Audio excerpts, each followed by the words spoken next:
요즘 너무 덥죠? 요즘 35도가 넘는 무더위가 계속되고 있습니다. 밖에 나가면 숨이 턱턱 막힐 정도입니다. 바깥 일을 하시는 분들의 고통을 좀 체감할 수도 있는 것 같은데요. 그들의 고통은 말로 표현하지 못할 것입니다. 무더위 속에서 사건 사고 소식도 들려옵니다. 버스 안에서 사망한 어린아이의 안타까운 소식도 들려옵니다. 이 더위가 노약자들에게는 정말 견디기 힘든 고통일 것입니다.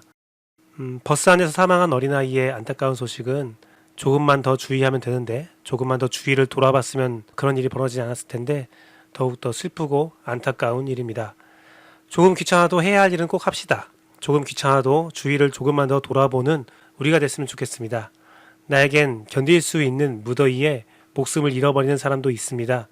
타인을 조금만 더 배려하는 하루가 됐으면 좋겠습니다. 어떻게 보면 그것이 바로 생명을 살리는 하루의 행동입니다. 오늘도 인싸와 아싸, 기성세대와 신세대, 종교와 삶, 꿈과 현실을 이어주는 브릿지가 되고 싶습니다. 정통 기독교 방송의 꿈을 꾸고 있는 CR 침례교회 김규배 목사였고요. 오늘의 브릿지 시작하겠습니다.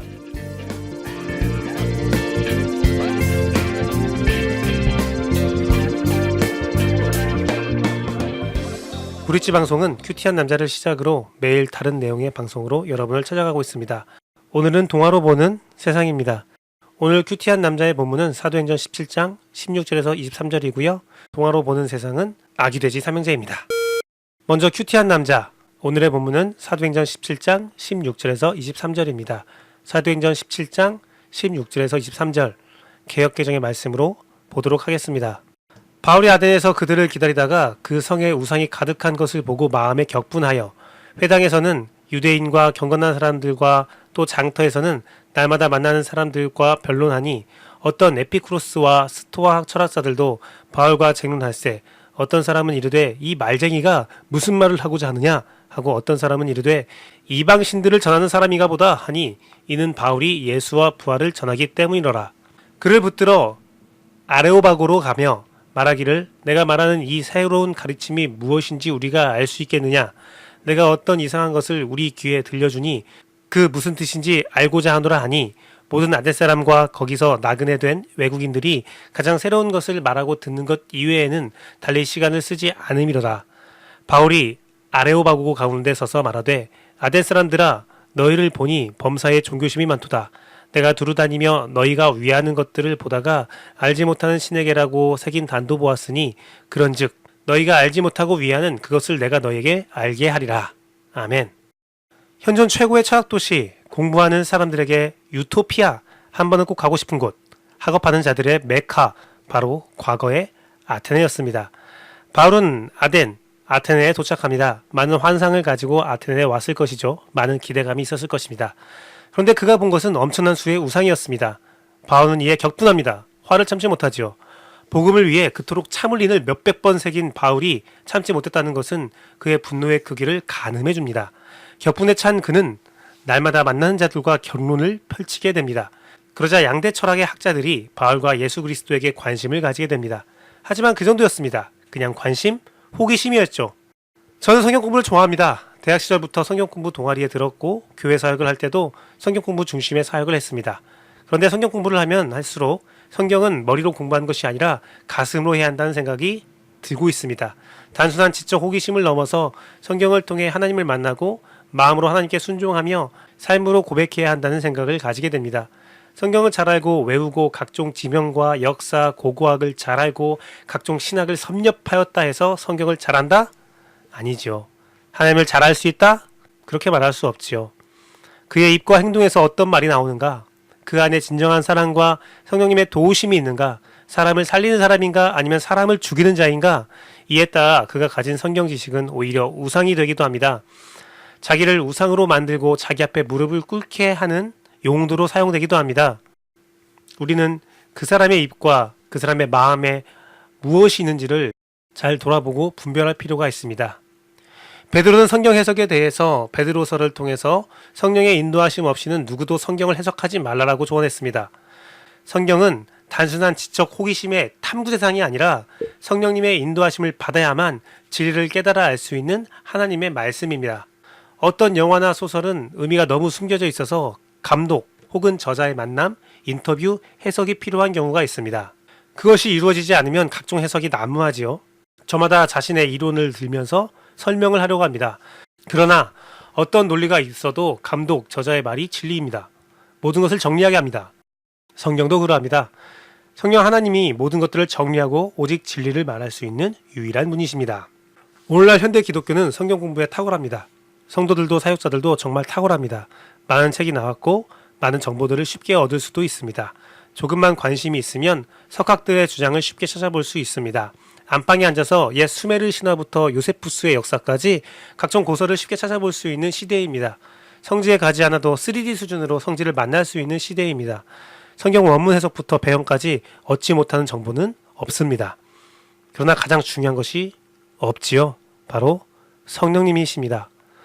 성경 공부가 이렇게 탁월하고 다양하며 깊이가 있는데 왜 기독교가 무너지고 있을까요? 많은 스타 강사들과 사역자들이 죄악에 무너지고 실패하는 모습을 우리는 어떻게 보게 되는 것일까요? 그것은 성령님의 인도하심을 통한 가슴으로 성경을 공부하고 삶으로 실천하는 것이 아니라 머리로 성경을 공부하고 입으로 실천하기 때문입니다. 우리는 말씀을 가지고 하나님의 전에 오르는 발걸음이 아닌 말씀을 가지고 아레오바고로 오르는 발걸음을 가지고 있습니다. 그러한 발걸음으로 첫날을 올라가도 아무런 의미가 없습니다. 소멸될 변론에 지나지 않습니다. 이것 또한 우상 숭배가 될 수 있는 위험이 있는 것입니다. 그럼에도 오늘 아레오바골에 오르는 이유는 지금은 축적의 시간일 수 있기 때문입니다. 그렇게 축적된 성경의 이론이 성령님을 만나게 되면 정말 크게 사용되기 때문입니다. 그리고 그렇게 사용되기를 바라는 마음이 정말 큽니다. 1대1로 성경 공부를 가르쳐준 대학생이 말씀 공부가 끝날 무렵에 이렇게 고백했습니다. 요즘 목사님과 성경 공부를 한 뒤로 성경을 대할 때마다 성령님의 도우심을 기도하고 성경을 읽고 공부하고 있습니다. 이 한마디의 기도로 성령님께서 임재할지 안 할지는 제가 장담을 못합니다. 하지만 그 대학생의 성경을 대하는 태도가 바뀌었으므로 하나님은 분명 역사하신다는 기대와 확신이 있습니다. 주변을 돌아봅시다. 성경의 진리를 어떻게 받아들이고 있습니까? 성경의 진리를 어떻게 가르치고 있습니까? 성경을 들고 오직 유일한 진리의 영이신 성령님께 나아가 여쭙고 싶습니다. 나는 어떻게 살아야 하는가 물어보고 싶습니다. 내 삶을 지배하는 우상들을 발견하고 격분하고 싶습니다. 오직 성경으로만 살고 싶습니다. 오늘 배운 성경의 진리, 성령님의 인도하심을 통해 변해야 하는 나의 삶의 방법들, 나의 삶의 부분들을 발견하기를 소망합니다. 발견하면 노트에 적고 성령님의 인도함을 통해서 변해야 할 포인트를 적고 그것들을 하나씩 실천에 옮기는 그러한 삶을 살고 싶습니다.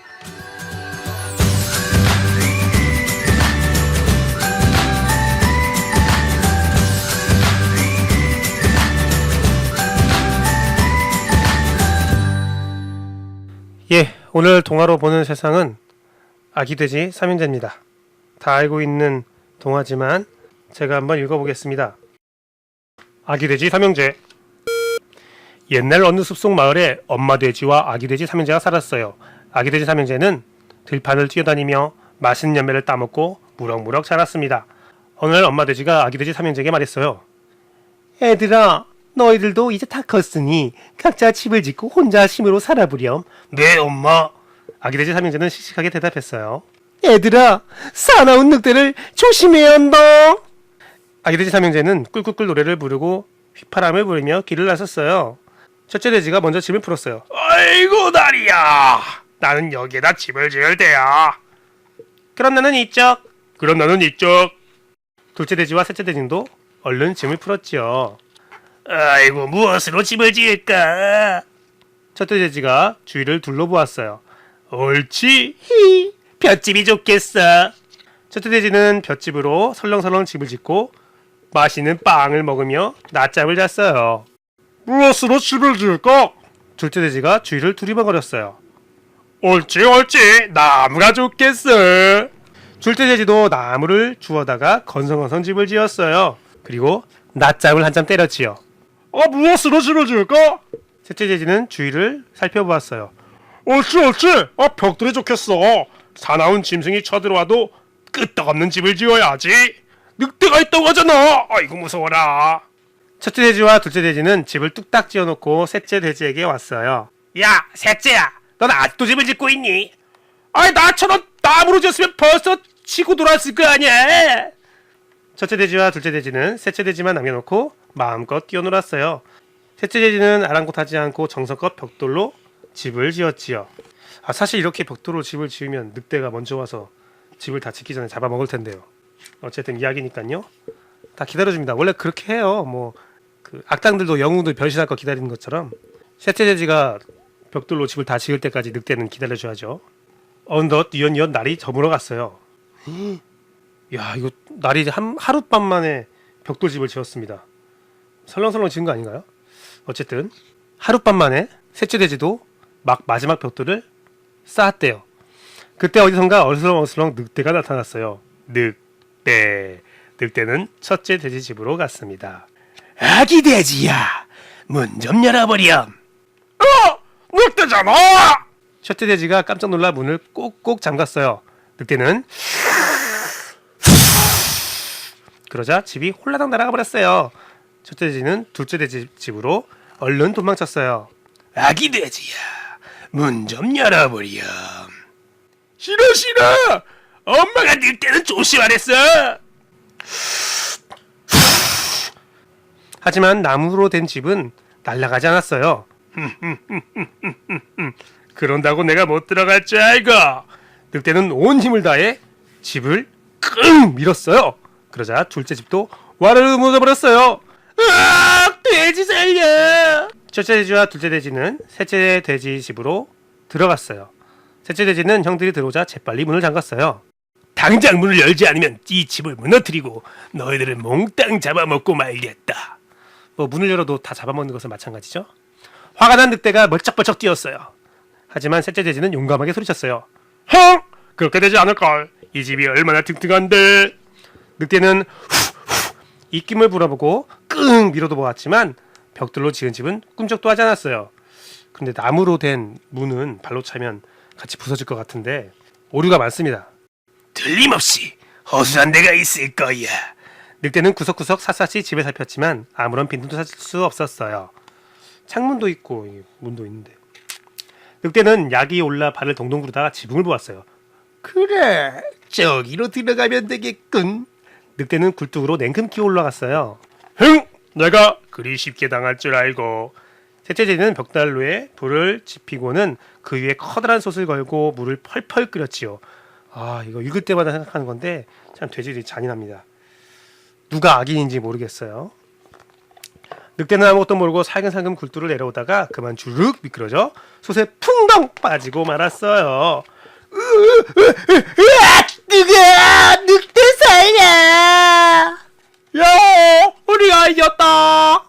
아기돼지 삼형제는 항성을 질렀어요. 더 늦기 전에 어서 튼튼한 집을 지어야겠어. 첫째 돼지와 둘째 돼지는 서둘러 제 집으로 달려갔답니다. 이 동화를 읽을 때마다 느끼는 건데 늑대가 악인인지 돼지 삼형제가 악인인지 잘 모르겠죠? 그 비슷한 동화로 그 아기 염소 7마리인가요? 늑대 배에 갈라갖고 돌을 집어넣는 그런 엽기적인 형태를 보이는 동화. 어쨌든 이 동화에서 우리가 배울 수 있는 것은 그 축척의 시간인 것 같아요. 어떤 요구에 따라서 금방금방 지어지는 것이 아니라 어떤 목적을 가지고 기간을 가지고 튼튼하게 지은 것들이 쉽게 무너지지 않는다라는 교훈을 받을 수가 있죠. 공부도 그런 것 같아요. 사업도 그런 것 같습니다. 어떠한 모든 일들, 신앙도 마찬가지인 것 같아요. 그 기틀을 잘 잡고 차곡차곡 하나씩 쌓아 나갈 때에 튼튼하고 무너지지 않는 그런 집이 됩니다. 시간이 많이 걸리죠. 그리고 그 시간을 악한 것들이 기다려주지는 않습니다. 동화와 현실은 조금 다른 부분도 있죠. 하지만 어떤 문제가 있을 때에 차곡차곡 쌓아 올린 그 굳건한 성은 무너지지 않습니다. 성경에서는 이 같은 표현을 반석 위에 지은 집으로 표현합니다. 모래 위에 지은 집은 짓기 쉽지만 쉽게 무너지고 바위 위에 지은 집은 쉽게 무너지지 않는다는 그런 성경적 교훈이 있죠. 물론 이 말씀은 다른 여러 가지 내용도 내포하고 있습니다. 그것들은 기회가 되면 함께 나눠봤으면 좋겠고요.